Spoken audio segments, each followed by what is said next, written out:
We're also taking action to prevent addiction by addressing the problem of over-prescribing.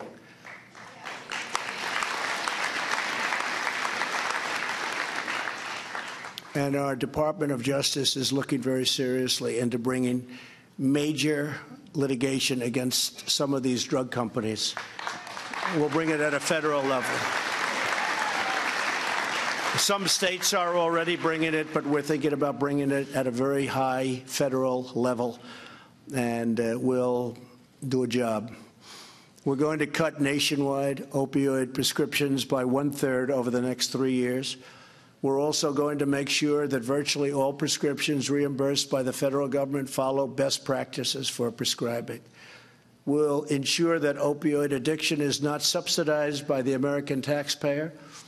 The best way, so important, and the best way to beat the drug crisis is to keep people from getting hooked on drugs to begin with.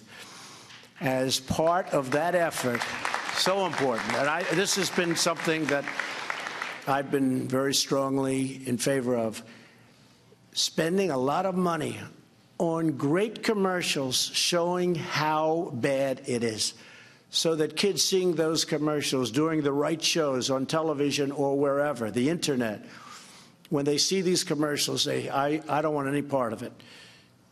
That's the least expensive thing we can do, where you scare them from ending up like the people in the commercials. And we'll make them very, very bad commercials. We'll make them pretty unsavory situations. And you've seen it before. And it's had an impact on smoking and cigarettes. You see what happens to the body. You see what happens to the mind. So we're announcing a new website, crisisnextdoor.gov, where Americans can share their stories about the danger of the opioid addiction and addictions. But we're thinking about doing really a large-scale rollout of commercials that show how bad it is for the kids. And when they see those commercials, hopefully they're not going to be going to drugs of any kind,